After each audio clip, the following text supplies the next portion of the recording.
Internet. Nous les bénissons d'être fidèles à notre Église et nous saluons ceux qui sont en direct déjà sur Facebook et nous saluons ceux qui nous regarderont, qui écouteront plutôt la parole de Dieu, c'est ça l'essentiel, qui écouteront la parole de Dieu sur Facebook. Nous voulons les bénir aussi et les encourager à toujours écouter la parole de Dieu, comme le Seigneur nous le demande. Alors aujourd'hui, je voudrais voir avec vous 7 raisons, la raison de la joie, la raison de joie dans l'Assemblée. 7 raisons de la joie dans l'Assemblée. C'est pour ça que nous avions lu ce matin le psaume 100. C'est important pour nous de rappeler certaines petites choses basiques. Et nous allons avoir une petite introduction. L'introduction sera plus longue que les points que nous allons voir. Je voudrais vous rassurer, puisque nous avons parlé de 7 raisons qui nous pousseraient, qui devraient nous pousser à être dans la joie, dans la maison du Seigneur. Je sais que c'est difficile pour certaines personnes, enfin pour la majorité d'entre vous, pour que je puisse lire la joie de votre visage, parce que je ne vois que vos yeux. En tout cas, j'espère que vous voyez la mienne sous mon visage. Et il y a d'autres personnes, ce n'est pas un problème pour ces gens-là d'être dans la joie parce qu'ils rient tout le temps. Et ça, c'est une bénédiction de la part de notre Seigneur. Mais quand on lit la Bible, frères et sœurs, on peut déjà se poser une question dans cette introduction. Est-ce que vous avez déjà réfléchi au fait que le Seigneur désire donner la joie aux croyants lorsqu'ils se réunissent? Je pense que très souvent, nous nous réunissons sans bonne conscience que quand nous allons dans la maison du Seigneur, le Seigneur veut nous communiquer sa joie et que nous devons partir de la maison du Seigneur dans la joie. Il est évident, frères et sœurs, que ça c'est une spécificité de l'Église évangélique, c'est une spécificité de l'Évangile. Quand on se réunit, c'est pour recevoir la joie du Seigneur, alors bien sûr la paix, l'édification et autres. Et si vous vous réunissez et que vous ne partez pas dans la joie, vous devez vous poser plusieurs questions. Vous savez que le jour de la résurrection du Seigneur, lorsque les disciples étaient réunis, la parole de Dieu nous dit que le Seigneur est venu au milieu d'eux. Et il est dit clairement dans Jean 20, au verset 20, les disciples furent dans la joie en voyant le Seigneur. Est-ce qu'on peut dire amen à ça? Les disciples furent dans la joie quand ils virent le Seigneur. Et il est évident, frères et sœurs, que dans cette situation, le Seigneur se réjouit. Quand nous nous réunissons, nous pouvons nous aussi être joyeux. Nous ne devons pas laisser les difficultés du monde, les difficultés de la vie conjugale, familiale, professionnelle, ou même de votre quartier, de votre ville, vous terrasser, vous enfoncer. Dieu veut que nous soyons des gens joyeux. Et le Seigneur se réjouit de voir que les chrétiens sont joyeux. Alors, contrairement à nos habitudes, c'est dans l'Ancien Testament que nous puiserons, que nous trouverons ces passages, et il y en a beaucoup, bien sûr, de ces passages-là. Nous allons prendre des passages où Dieu parle de l'endroit où il choisirait de faire habiter son nom. Et je rappelle que c'est la maison du Seigneur. Ce n'est pas le temple. Ici, c'est la maison du Seigneur. Et je veux bien croire que Dieu habite aussi cette maison, puisque c'est sa maison aussi. Tout comme c'était le cas dans l'Ancienne Alliance, dans l'Ancien Testament. Alors, on trouve tout cela particulièrement dans le livre du Deutéronome. À l'époque, vous savez, pour le peuple d'Israël, il s'agissait de lieux géographiques. C'était Jérusalem, bien sûr. Pour nous, en tant que chrétiens de la nouvelle dispensation, de la grâce, si vous voulez, eh bien, la maison de l'Éternel, évidemment, est avant tout un lieu spirituel. L'endroit où nous nous assemblons, l'endroit où nous nous réunissons au nom du Seigneur, c'est un endroit spirituel. Dans Matthieu chapitre 18, connaissons bien ce texte, au verset 20, il nous est dit clairement ce qui suit. Là où 2 ou 3 sont assemblés en mon nom, je suis au milieu d'eux. Parce qu'il n'est pas question de venir dans la maison du Seigneur sans ne pas mettre en avant cet aspect de l'assemblée, cet aspect des choses que Dieu veut que dans l'assemblée nous soyons dans la joie et que nous puissions partir dans la joie. Il y a du monde ici. Que nous puissions repartir dans la joie. Frères et sœurs, une question. Quelle était la pensée de David quand il cherchait cet endroit? Quelle était sa pensée? Eh bien, si nous lisons Psaume 122, verset 1er, voyez ce qu'il dit. Je suis dans la joie. Quand on me dit, allons à la maison de l'Éternel, il n'y est pas encore. Vous avez remarqué ça? Il n'est pas encore dans la maison de l'Éternel, mais le fait simplement qu'on lui dit allons dans la maison de l'Éternel, David est déjà dans la joie. Ça voudrait dire, frères et sœurs, quoi? Ça voudrait dire que le matin, le dimanche matin par exemple, avant de venir au culte, pour les sœurs ou les frères qui font à manger, vous devez faire à manger en chantant, sautant, dansant, louant l'Éternel. Quand vous entrez dans la douche, vous devez, en vous douchant, sauter, chanter, siffler, louer l'Éternel. Est-ce qu'il y a du monde ici? On va être content et puis quand on va vers la voiture, mais c'est dans la joie, on est content, on ouvre la porte de la voiture, on s'assied, alléluia, on est dans la joie parce qu'on va dans la maison de l'Éternel. Il y a du monde ici? C'est ce qui est dit là. David dit, le fait de lui dire d'aller à la maison de l'Éternel, il se réjouit déjà, il est dans la joie parce qu'on lui a dit, allons à la maison de l'Éternel. Il n'est pas encore arrivé. Alors je ne sais pas comment ça devait être pour David quand il arrivait dans la maison de l'Éternel. Là, il devait éclater de joie. Frères et sœurs, nous aussi, nous pouvons expérimenter cette joie. Nous pouvons expérimenter cette joie chaque fois que nous nous réunissons en assemblée. Alors nous rappelons cet passage du Deutéronome où le lieu du rassemblement est lié à la joie, frères et sœurs. Et en étudiant ces versets, pensons à nos réunions d'assemblée, pas seulement le dimanche matin. Pensons-y en semaine. C'est important. Mais vous savez qu'il y a réunion spirituelle et il y a réunion temporelle, réunion pratique. Vous savez que nous avions eu une réunion hier matin? Est-ce que vous saviez que nous avions eu une réunion hier matin ici? Eh bien oui, nous avions eu une réunion. On était en train de travailler. On était réunis. On était en réunion en train de travailler. Et les frères qui ne viennent jamais dans ces réunions-là, vous ne savez pas ce que vous perdez. Vous perdez des bénédictions. Quand il y a un nettoyage, et puis c'est spécifiquement peut-être des sœurs qui doivent venir, et que c'est toujours les mêmes sœurs qui sont là, les sœurs qui ne viennent jamais, vous ne savez pas ce que vous perdez de la joie que Dieu donne à celles qui étaient présentes. Ça, c'est une réunion aussi. Vous dites, il faut qu'on enlève de notre tête la réunion spécifiquement spirituelle. C'est-à-dire où on prie, on chante. Il y a des chrétiens qui pensent comme... Mais vous savez que j'ai eu un problème avec un groupe de femmes d'autres églises qui m'avaient demandé des conseils. En fait, ce n'est pas moi qui ai le problème, c'est elles qui avaient un problème. Parce que pour ces sœurs de cette église du groupe de femmes, quand le groupe de femmes se rencontre, il ne faut rien qui prier, rien qui chanter, rien qui dit la Bible. Mais les gens peuvent faire une réunion de groupe de femmes informelle. En faisant de la couture, en faisant des gâteaux, en faisant ceci, en parlant de leur word. C'est pas que prier. Vous savez, c'est pas. Vous savez, il y a des tas de personnes qui lisent leur Bible tout le temps, mais qui la lisent tellement tête en bas qu'ils sont les pires chrétiens du monde. Est-ce qu'il y a du monde ici? C'est important ce que nous sommes en train de dire là. C'est important de comprendre que la nécessité de se réunir ensemble parce que c'est là que Dieu procure la joie, la vraie joie. Et demandez aux frères qui étaient là hier aux travaux, frères et sœurs, dans ces travaux-là, mais on était dans la joie. Il n'y a jamais un moment d'accrochement de l'un avec l'autre. Il n'y a jamais un moment où on dit du mal.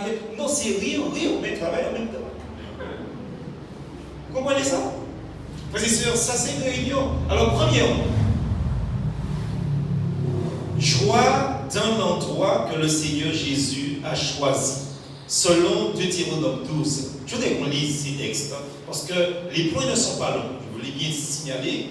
Deutéronome 12, versets 5 à 7. Il nous est dit, mais vous le chercherez à sa demeure, et vous irez au lieu que l'Éternel votre Dieu choisira, parmi toutes vos tribus, pour y placer son nom. Verset suivant. C'est là que vous présenterez vos holocaustes, vos sacrifices, vos dîmes, vos prémices, vos offrandes en accomplissement de vœux, vos offrandes volontaires et les premiers-nés de votre gros et de votre menu bétail. C'est là que vous mangerez devant l'Éternel votre Dieu et que vous et vos familles vous ferez servir à votre joie tous les biens par lesquels l'Éternel votre Dieu vous aura béni. Frères et sœurs, voilà un endroit que Dieu a choisi. il invite les gens à se réjouir autour des holocaustes, etc. Mais vous remarquez, frères et sœurs, qu'il n'y a pas des prières et des chants seulement, il y a le service chrétien. Et le Seigneur vous demande, ceux qui ont la joie en abondance, et puis peut-être que d'autres qui pourraient être justement écorchés par les épreuves de la vie, le Seigneur dit, vous ferez servir à votre joie tous les biens par lesquels l'Éternel votre Dieu vous aura béni. C'est-à-dire que ceux que Dieu a encore bénis et qui n'ont pas connu des griffures, les griffures des épreuves, eh bien Dieu nous demande de leur communiquer la joie, parce qu'eux aussi doivent être dans la joie comme nous sommes dans la joie. C'est important que nous puissions comprendre ça. Ici, c'est un lieu de joie. Le Seigneur veut nous voir à l'endroit où il nous évite. Et quand il y a des réunions ici, pas seulement prière, chant et lecture de la Bible, mais d'autres formes de réunions pratiques, Dieu veut nous voir à l'endroit où il nous évite. Est-ce qu'il y a des mondes ici? Dieu veut nous voir là où il nous évite. Vous croyez que hier, étant en réunion ici, certains frères et moi, vous croyez que nous n'avions rien à faire chez nous? Vous croyez que nous n'avons rien à faire chez nous? Frères et sœurs, Dieu veut que nous puissions lui donner la priorité sur toute chose. Et ce n'est pas à nous de choisir le rassemblement. Ce n'est pas à nous de choisir la réunion qui nous plaît. Seigneur, comme je sais que c'est spirituel dimanche matin, je viens de dimanche matin. Non. Ce n'est pas à vous de choisir la réunion qui vous plaît, mais c'est à Dieu qui décide comment et où nous devons nous réunir. Pour la question de Dieu, mais quand il y a réunion chez moi, c'est-à-dire, c'est Dieu qui parle. Quand Dieu vous parle, vous dire, mais quand il y a une réunion chez moi, quand je te dis que tu dois être là, mais où es-tu? Où es-tu, mon fils? Où es-tu, ma fille?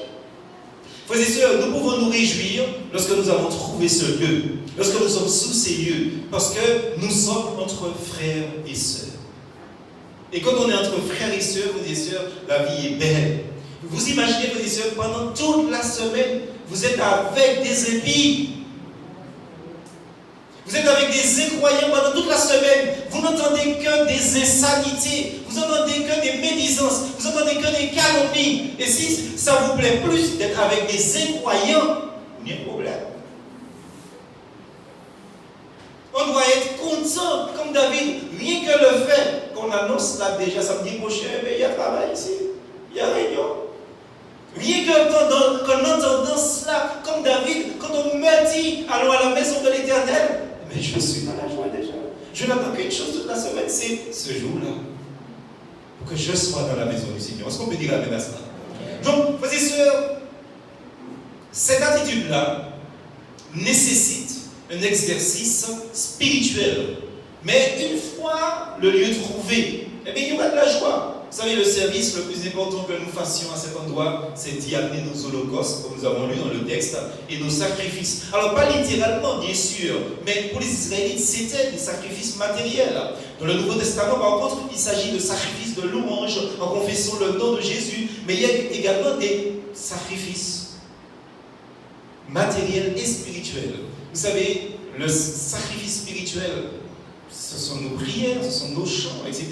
Mais le sacrifice matériel, c'est Hébreux chapitre 13, versets 15 et 16, que nous allons lire justement. Par lui, offrons sans cesse à Dieu sacrifice de louange, c'est spirituel, c'est-à-dire le fruit de nos lèvres, chants et prières qui confessent son nom. Verset 16. N'oubliez pas la bienfaisance et la libéralité. C'est à de tels sacrifices que Dieu prend plaisir. De quel droit il y a des chrétiens qui donnent plus, je veux dire, qui donnent la priorité à ceux que Dieu ne donne pas plus de priorité?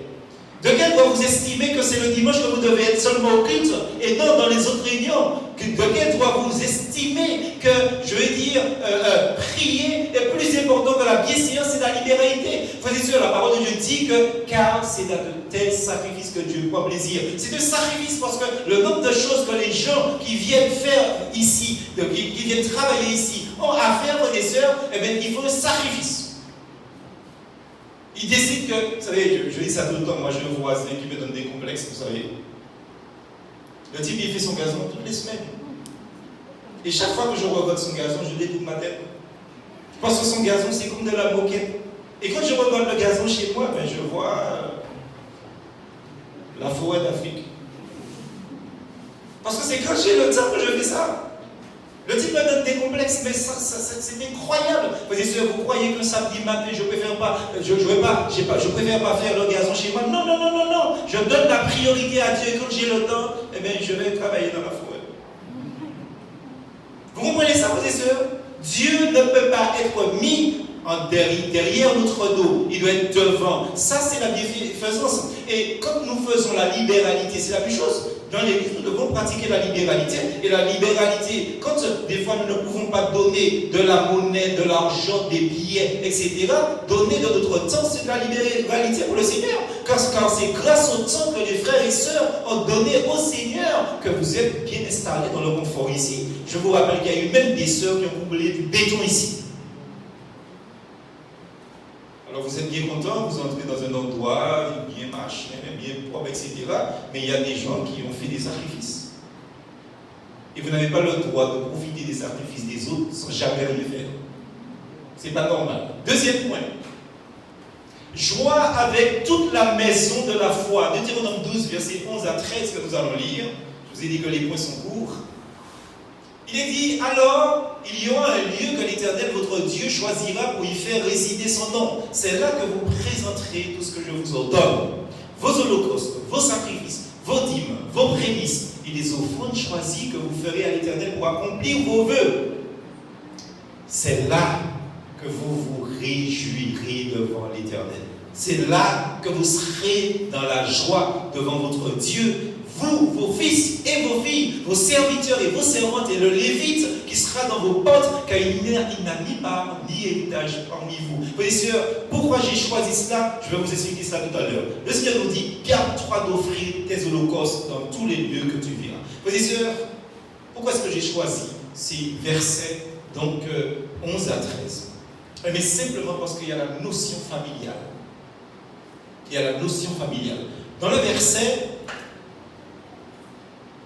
12 que nous allons afficher, il est dit vous, c'est-à-dire le chef de la famille, avec son épouse bien sûr, vos fils, c'est-à-dire les garçons, les jeunes gens qui sont dans la maison, vos filles, les jeunes filles qui sont dans la maison, vos serviteurs, vos servantes, la notion familiale hier, frères et sœurs, c'était une grande joie, une très très grande joie pour les Israélites de se rendre à la maison de l'Éternel avec leurs frères et sœurs, avec leurs parents, frères et sœurs. Et c'est aussi une grande joie pour nous de nous réunir avec d'autres croyants. Nous sommes une famille, frères et sœurs, et nous devons servir Dieu en famille. La parole de Dieu nous dit qu'il est beau de nous retrouver en tant que famille de Dieu, sœurs, frères, jeunes, des personnes plus âgées, des personnes moins âgées, des adultes, des enfants. Frères et sœurs, c'est un bonheur, parce que dans le monde, vous ne verrez pas ça. Vous ne verrez pas ça dans le monde. Cette semaine, une personne me témoignait comme quoi qu'elle trouvait ça formidable, la manière dont les évangéliques vivent. Vous voyez, peut-être qu'il y a des évangéliques qui se plaignent, qui se disent oui, le pasteur a toujours un truc à nous donner à faire, toujours un truc à nous dire à faire. Mais il y a des pasteurs qui ne disent rien à leurs membres et les membres se plaignent parce que le pasteur ne leur demande rien. Alors, il faut ça aller, hein, vous comprenez ça? Donc, il y a des églises qui vous envient, il y a des églises qui auraient souhaité avoir ces activités que vous avez qui ne l'ont pas. Et non seulement, frères et sœurs, ne l'ont pas, mais on peut avoir des activités sans être dans l'activité, dans la joie. Oh, frères et sœurs, personne ne s'est jamais plaint. On est toujours joyeux entre personnes. On peut dire amen à ça. Toujours content. Troisièmement, joie dans la communion avec notre Seigneur. Deutéronome 12, versets 17 et 18. Il nous a dit, tu ne pourras pas manger dans tes portes la dîme de ton blé, de ton mou et de ton huile, ni les premiers-nés de ton gros et de ton menu bétail, ni aucune de tes offrandes en accomplissant d'un vœu, ni tes offrandes volontaires, ni tes prémices. Mais c'est devant l'Éternel ton Dieu que tu les mangeras, dans le lieu que l'Éternel ton Dieu choisira, toi, ton fils et ta fille, ton serviteur et ta servante, et le Lévite qui sera dans tes portes, et c'est devant l'Éternel ton Dieu que tu feras servir à ta joie tous les biens que tu posséderas. On dit amen. Frères et sœurs, presque tous les 7 passages nous parlent de la communion avec le Seigneur, mais elle est particulièrement évidente, la mise en évidence même dans ces versets. Frères et sœurs, vous savez que dans la Bible, la parole de Dieu, manger ensemble est souvent le signe et l'expression de la communion. C'est toujours cela qui est signifié, le fait de manger ensemble. D'ailleurs, regardez bien. Quand vous invitez quelqu'un, il y a un prédicateur là, je lui demande date de 18 ans, on va remplacer. Non, c'est vrai, frères et sœurs, regardez bien, quand vous invitez quelqu'un chez vous, c'est toujours quelqu'un avec qui vous vous entendez bien. Parce que ça veut dire que vous êtes en communion avec la personne. Le courant passe. Et c'est ça, frères et sœurs, ce qu'il est dit là, vous savez comme quoi que nous sommes appelés à manger ensemble. Nous sommes appelés à manger ensemble. Quoi? C'est pour ça que j'ai dit ça au début de ce culte, en introduction à ce culte, pas du message. Mais j'ai dit, frères et sœurs, que ça nous dit comme quoi, mais l'homme ne vivra pas de paix seulement, mais de toute parole qui sortira de la bouche de Dieu. Et frères et sœurs, on peut aussi manger physiquement. On peut faire des repas en commun entre frères et sœurs, ce qu'on appelle des agapes. Mais on ne doit pas attendre que ce soit l'Église qui fasse agape pour toute l'Église. Groupe d'hommes, groupe de femmes, etc., les enfants, les jeunes. Eh bien, ils ont le devoir de cultiver cela. Alors, il est évident qu'on voit qu'en cette période de Covid, on ne peut pas le faire. Mais dès que les choses seront, frères et sœurs, je vais dire, terminées, nous espérons que ça va se faire le plus vite et nous prions que ce soit le cas, eh bien nous devons retrouver nos habitudes spirituelles. Nous devons retrouver notre habitude et ne pas nous dire comme quoi, oui, mais voilà, donc on ne sait jamais s'il y a un Covid qui traîne par là. Non, nous devons reprendre nos habitudes, frères et sœurs, parce que Dieu le veut. Dans la Bible, manger ensemble est signe souvent d'expression de communion. Et nous pouvons jouir de la communion avec le Seigneur individuellement, mais lors des réunions, nous devons nous réjouir avec les autres croyants de la nourriture spirituelle que le Seigneur nous donne. Parce que beaucoup de croyants ont aimé, vous savez comme moi que jusqu'à maintenant, il y a des églises qui n'ont pas ouvert. Vous savez, et même qu'il y aurait des églises, d'autres églises qui ont ouvert leurs portes, frères et sœurs, mais il y a des églises qui n'ont pas la nourriture que vous avez. Vous savez ça? Ils n'ont pas l'enseignement que vous avez, ce n'est pas pour nous glorifier, mais simplement, frères et sœurs, tout simplement parce que si Dieu nous donne de la nourriture, nous devons nous réjouir de la nourriture que le Seigneur nous donne. Amen. Vous savez, quand on vous sert un bon gigot, vous avez l'impression déjà que votre bouche roule partout. Et si notre bouche ne se fermait pas, c'est ce que les gens verraient. La baffe, un gigot. N'est-ce pas? Quand nous entendons la parole de Dieu, nous devons être comme ça, bavés devant la parole de Dieu, parce que c'est la parole de Dieu. Cela n'est pas limité à une seule réunion, par exemple le dimanche matin, je le dis et je le répète, que ce soit pour le culte, pour écouter la parole de Dieu, mais c'est important aussi quand il s'agit de prière, quand il s'agit d'études bibliques, quand il s'agit de groupes, de petites sections. Nous devons vraiment nous réjouir dans la communion avec le Seigneur entre nous. Quatrièmement, une joie particulière. La joie de donner. Prenons deux versets dans Deutéronome 12, verset 22 d'abord. Il nous est dit, tu mangeras comme on mange de la gazelle et du cerf. Celui qui sera impur et celui qui sera pur en mangeront l'un et l'autre. Et le verset 26. Mais les choses que tu voudras consacrer et les offrandes que tu feras en accomplissement de vœux, tu iras les présenter au lieu qu'aura choisi l'Éternel. Frères et sœurs, la joie de donner. Vous savez que dans l'Ancien Testament, Dieu avait ordonné à son peuple terrestre de lui donner la dîme, c'est-à-dire 10% de son revenu. C'est-à-dire que si vous touchez 10 euros, vous donnez 1 euro au Seigneur. Je schématise cela simplement et terre à terre, parce que je veux simplement éviter de parler des frères et sœurs qui touchent 1 million par mois. Et que les gens qui touchent 1 million par mois, vous voyez combien il faut donner? Alors bien sûr, nous disons à nos internats, dans la personne qui touche 1 million, je ne vois pas, c'est sûr. Mais dans le monde entier, frères et sœurs, vous savez comme quoi qu'au Canada, il y a un frère, il a décidé non pas de donner la dîme au Seigneur, mais de faire le contraire. Il commençait son entreprise. Et quand je vous dis le nom de l'entreprise tout à l'heure, vous allez comprendre. Il était dans des prêts financiers pour pouvoir travailler monter son entreprise. Et il a mis Dieu à l'épreuve. Il a dit, Seigneur, si tu bénis mon entreprise, je te donne, justement, 90% en dîme et je garde 10% pour moi. Et je suis convaincu, Seigneur, que tu béniras mon entreprise, parce que si tu ne bénis pas mon entreprise, tu n'es pas le Dieu que tu dis.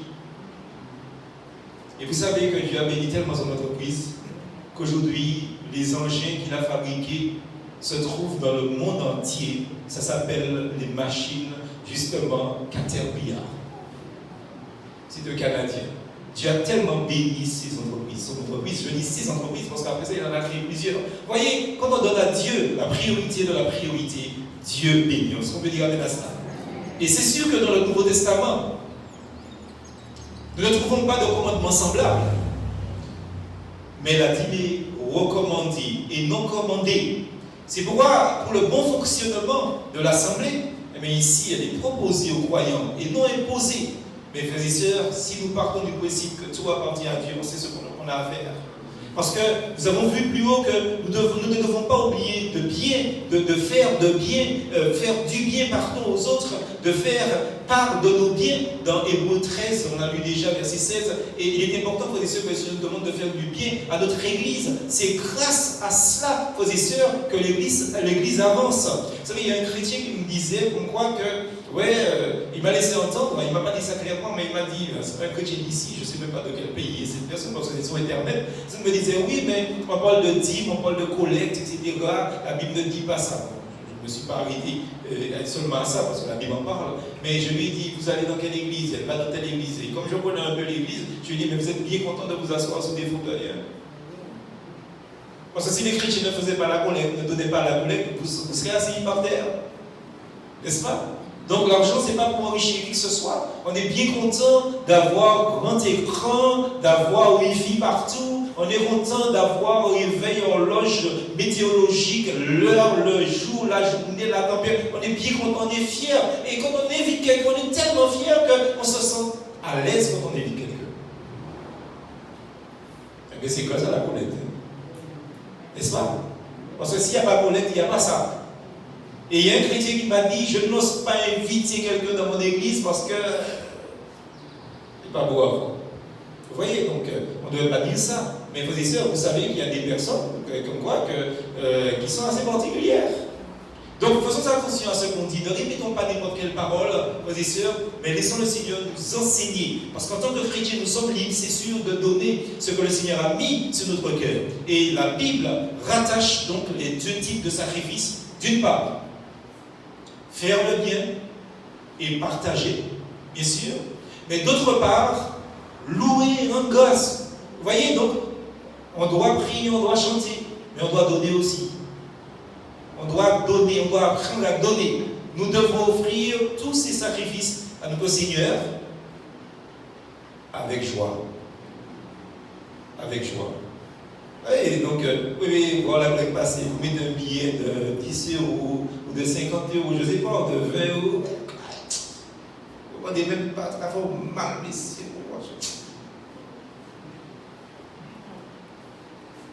Et le frère attend, on pourra lâcher le billet. Ça vous fait mal peut-être? Non, Dieu dit donnez avec joie.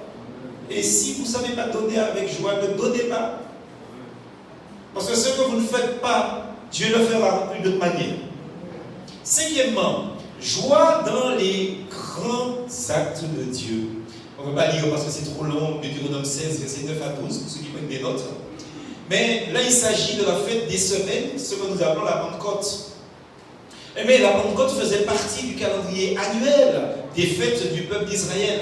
Et je vous invite chez vous à lire Lévitique 23 pour bien comprendre ça et bien entrer dans ce contexte de la Pentecôte, ou ce qu'ils appelaient donc la fête des semaines. Vous savez, à la lumière du Nouveau Testament, la Pentecôte nous parle du Saint-Esprit descendu sur la terre. Du Saint-Esprit. C'est-à-dire, le Saint-Esprit n'a pas seulement pris possession de chaque croyant, mais sa venue marque le début de l'Église. Et à la fête des semaines, vous savez, il y a un symbolisme. C'est qu'Israël offrait 2 pains en offrande, en sacrifice, en holocauste si vous voulez, mais c'était 2 offrandes, 2 paix. Et l'Église de Jésus-Christ est formée de juifs et de païens. Tous les deux unis ensemble. Et ces 2 groupes étaient autrefois séparés, mais ils sont maintenant réunis en une seule personne, en un seul corps, en Jésus-Christ. Et ce corps-là, symboliquement, c'est l'Église de Dieu. Amen. Parce que ça, c'est important. Nous devrions nous souvenir de ce fait extraordinaire lorsque nous nous réunissons avec d'autres croyants. C'est un miracle qui devait toujours nous émerveiller, nous rendre joyeux, nous rendre contents, parce que les plans de Dieu concernant l'Église et Christ devaient sans cesse nous remplir de joie. 6e, Deutéronome, chapitre 16, versets 13 à 15, la joie dans les grands actes de Dieu. Là encore, très courtement, je vous invite à lire ce texte avec moi. Il nous est dit, tu célébreras la fête des tabernacles pendant 7 jours quand tu recueilleras le produit de ton aire et de ton pressoir. Tu te réjouiras à cette fête, toi, ton fils et ta fille, ton serviteur et ta servante, et le lévite, l'étranger, l'orphelin et la veuve qui seront dans tes portes. Tu célébreras la fête pendant 7 jours en l'honneur de l'Éternel ton Dieu, dans le lieu que choisira l'Éternel, car l'Éternel ton Dieu te bénira de toutes tes récoltes et dans tout le travail de tes mains, et tu te livreras entièrement à la joie. Mais c'est aussi une partie s'il y a fâché, il y a un problème. Il y a un gros problème, ils sont partis fâchés. Et tu peux dire, ouais, parce que il n'a pas pris ça, ils ne sont pas contents d'envoyer. Il y a un problème. C'est pas des oui qui me dit. Hein? Il y a des gens ici. Enfin, les états ne prennent pas la gueule, mais nous, nous caillons. Vous comprenez, il faut que Dieu nous parle. Et on devait partir ici parce que Dieu nous a repris. Parce que quand Dieu nous reprend, ça veut dire vraiment que nous sommes son enfant. Parce qu'il dit, quel père, quel enfant, un père ne châtie pas. Sous mérité, il répond, il répond. Joie dans la gloire future. Il est évident, frères et sœurs, qu'il faut qu'on comprenne ça. Vous savez que la fête des tabernacles était elle aussi célébrée chaque année. Aucun autre passage ne fait ressentir la joie comme celui-là. La parole dit clairement que tu ne seras qu'heureux, tu seras joyeux. N'est-ce pas? Tu seras joyeux. Frères et sœurs, on ne pourra pas venir dans la maison du Seigneur et rester dans la peine. On peut rentrer dans la peine. On peut rentrer avec souffrance. On peut rentrer parce qu'on est dans l'épreuve. Mais quand on sort avec la joie du Seigneur. Est-ce qu'on peut dire amen à ça? Tu ne seras que joyeux. C'est même le commandement. Vous savez que prophétiquement, cette fête-là, c'est une fête qui évoque le millénium, c'est-à-dire le règne terrestre de Jésus-Christ, qui lui est le Messie, un règne qui durera 1000 ans.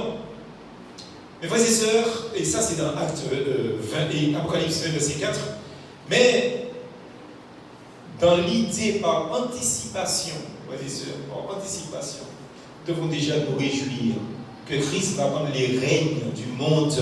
Parce que le monde, non pas va à la dérive, mais le monde est dans la dérive. Et nous devons nous réjouir déjà que Christ va prendre le contrôle des choses. Il va prendre le contrôle des choses. Bien que ce règne ne soit pas, frères et sœurs, la vraie espérance, ce n'est pas la vraie espérance du chrétien, mais ça nous montre, frères et sœurs, que le meilleur est pour l'avenir. Le meilleur est dans l'avenir pour nous, frères et sœurs. Amen. Et nous aurons la joie dans la maison du Père pour toujours. Alors nous serons complètement remplis de joie. Tout deuil, toute peine, toute souffrance seront passées pour toujours. Mais, frères et sœurs, c'est sûr, nous ne vivons pas encore ce moment-là. Néanmoins, lors des réunions que nous avons, nous pouvons anticiper cette joie dans une certaine mesure, ce que nous ferons pour l'éternité. C'est-à-dire, soyez joyeux.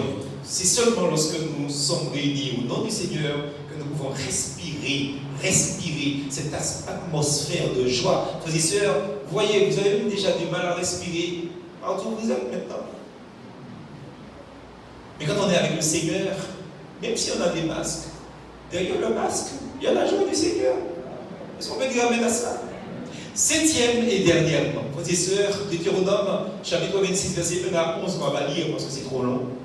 Eh bien, c'est la joie mutuelle dans les bénédictions de Dieu, la joie réciproque dans les bénédictions de Dieu. Et c'est ce que je disais tout à l'heure, quand on se réunissait par toutes sortes de réunions, on communique notre joie aux uns et aux autres. C'est ça, j'ai vu des personnes entrer ici, des fois dans les pleurs et repartir dans la joie. Joie mutuelle. Dieu a richement béni Israël, son peuple terrestre. Ça, c'est indéniable. Mes frères et sœurs, Dieu nous a bénis encore plus richement, nous les croyants de l'époque actuelle. Nos bénédictions dépassent de loin, même de très loin, les bénédictions d'Israël. Pour comprendre l'abondance et la richesse des bénédictions que Dieu nous a données, il nous faut lire chez nous, par exemple, l'épître de Paul aux Éphésiens. Nous voyons que dans le livre des Éphésiens, il nous est dit, premièrement, nos bénédictions ne sont pas terrestres. Nos bénédictions sont célestes. Et frères et sœurs, ça, personne ne peut nous l'enlever. Si quelqu'un vous a donné quelque chose, il peut reprendre ce qu'il vous a donné. Vous savez que, par exemple, si vous faites un prêt pour faire une maison, et que vous ne payez pas les traites, après avoir construit la maison et habité la maison, vous savez que la banque peut reprendre la maison. Hein? Mais la paix du Seigneur, la joie du Seigneur, c'est sur les bénédictions du Seigneur, pièce banque par arriver. Personne ne peut gravir cela entre nos mains. Deuxième chose, nos dons, nos bénédictions, elles ne sont pas matérielles, mais elles sont avant tout spirituelles. C'est une évidence, bien sûr.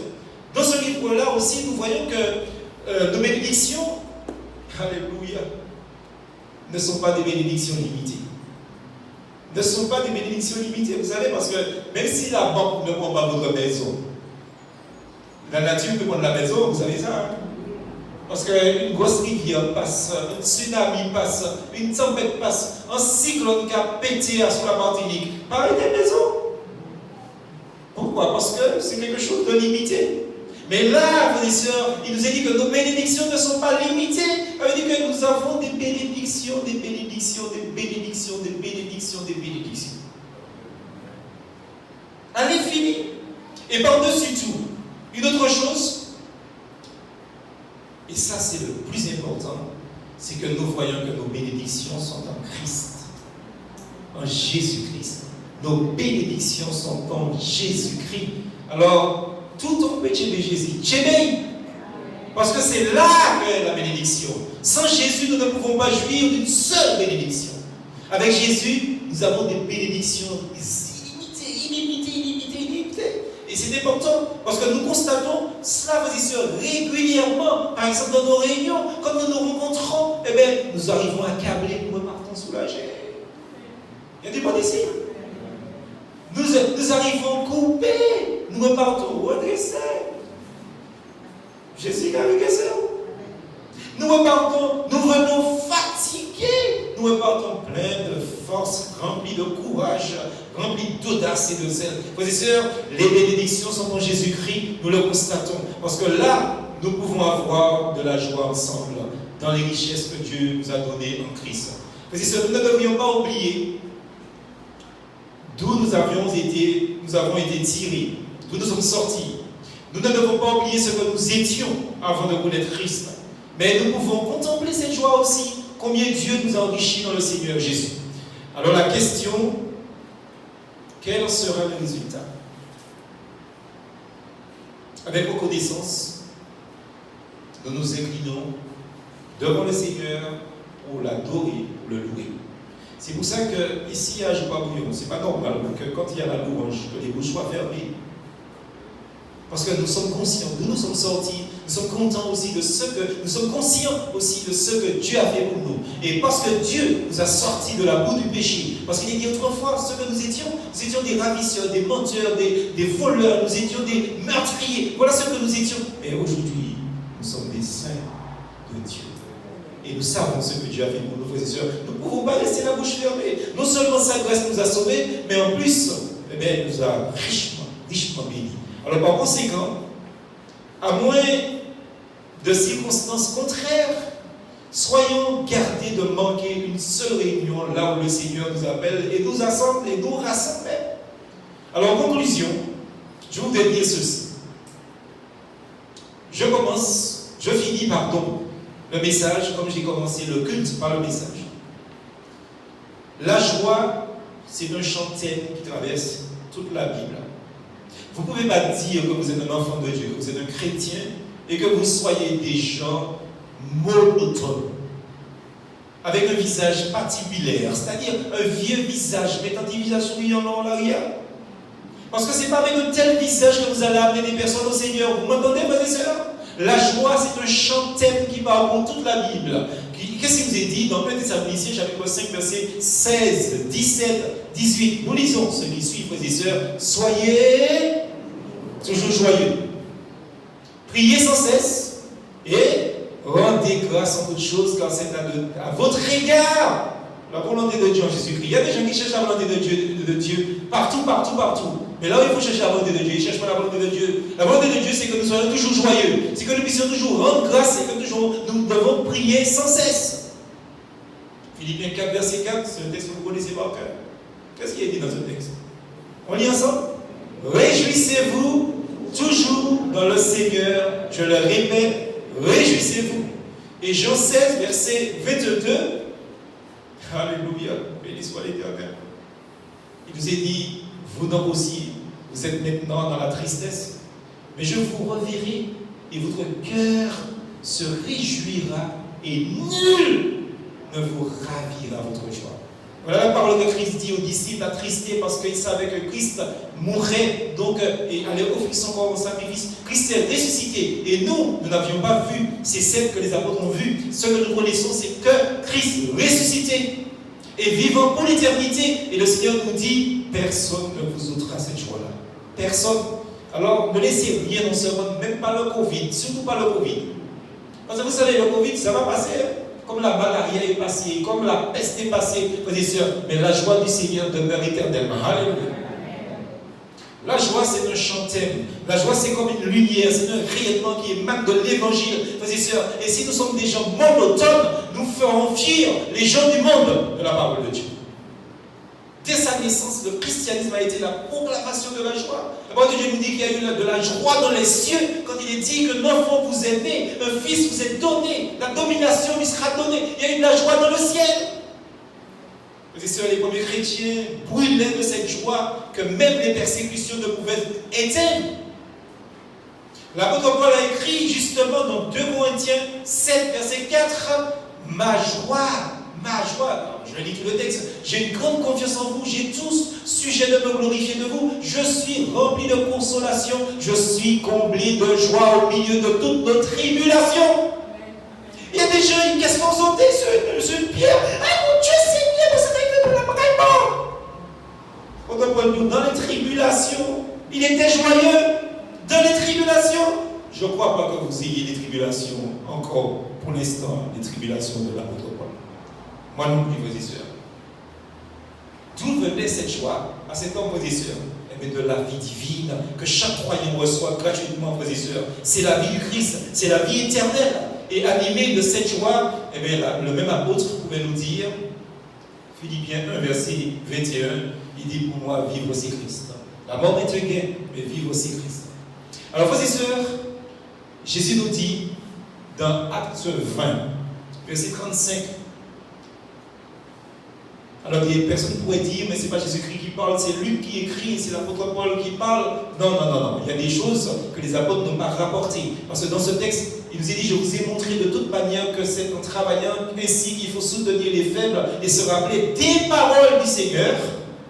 C'est-à-dire que Jésus l'a dit, qui a dit lui-même, il y a plus de joie, il y a plus de bonheur à donner qu'à recevoir. Ce n'est pas plus de bonheur et de joie à recevoir qu'à donner, mais plus de bonheur et de joie à donner qu'à recevoir. Il y a des gens qui ont tourné le verset à l'envers. C'est normal parce qu'il y aura la limite la tête en bas. À donner qu'à recevoir. Mes sœurs, vous savez, j'ai grandi au bord de la mer et j'ai vu beaucoup de pêcheurs partir pour la journée sur la mer, chercher à boire et à manger. Et puis le bateau s'éloignait, on voyait le sillage du bateau, c'est-à-dire la trace du bateau. Et si on était derrière ce canot, on pouvait suivre le canot. Notre vie doit être comme ça, comme le sillage d'un canot, d'un bateau. Notre vie doit laisser la trace La trace de l'amour. C'est bon? Voilà, je vois une autre. Je vais terminer. Vous allez demander, donc voilà, je prends ce micro-là. Et oui, ça c'est le direct. Hein. C'est ce qu'on dit dans les professionnels. Les inconvénients du direct. Mais il nous reste une phrase à dire dans ce message, et nous allons le dire, la dire. Frères et sœurs, comme le sillage de navire, de canot, de bateau, notre vie devrait laisser la trace de l'amour et de la joie dans ce monde. Là où nous sommes passés, les gens doivent voir la paix, l'amour, mais surtout la joie. Et s'ils sont en recherche de cette joie-là, parce qu'ils sont en recherche de cette joie, eh bien ils suivront notre sillage et ils atteindront le Seigneur. On peut dire Amen à ça? Amen, Amen. On va se tenir debout. Je vais demander